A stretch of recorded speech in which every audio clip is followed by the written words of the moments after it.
Hello and welcome to World in 5. The Commonwealth Observer Mission today held its first public briefing since its arrival in Zimbabwe on the 15th of August ahead of next week's harmonized elections. The Observer Mission has met several stakeholders with engagement still ongoing. The chairperson for the Commonwealth Mission, Ambassador Amina Chawahir, spoke on the mission's mandate. We're here at the invitation of the Ministry of Foreign Affairs and International Trade to witness the elections, to observe the elections in Zimbabwe.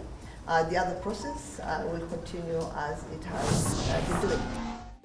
Zimbabwe's leader, President Emmerson Mnangagwa, was elected vice chair of the Southern Africa Development Community SADC in Luanda, Angola, where he was attending the 43rd SADC Summit for heads of states and governments. The election puts the country in line to host the summit next August and in turn assume the chairmanship until 2025. The summit endorsed measures to tackle conflicts in Mozambique and the DRC. The next summit in Zimbabwe as the most important event which has happened.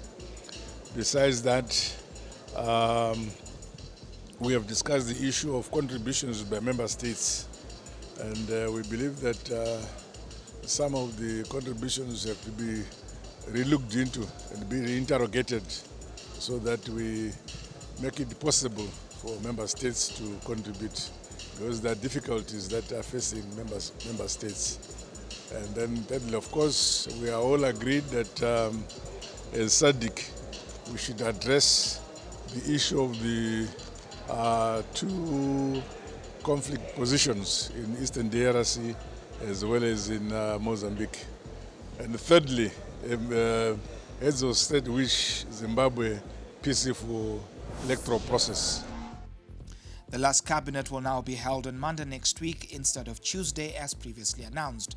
The changes were announced by the Chief Secretary to the President and Cabinet, Dr. Mishek Sibanda, in a statement earlier today.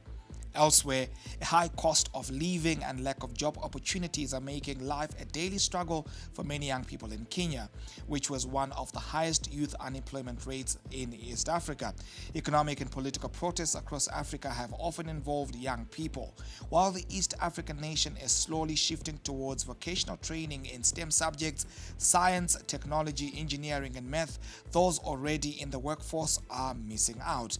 Many young people are crying foul that they have been forgotten from all forms of development. We need people who have been able to make it, in their own way, to rise up and be able to hold the hands of the younger ones so that they can also make meaning out of their lives. We need more mentors.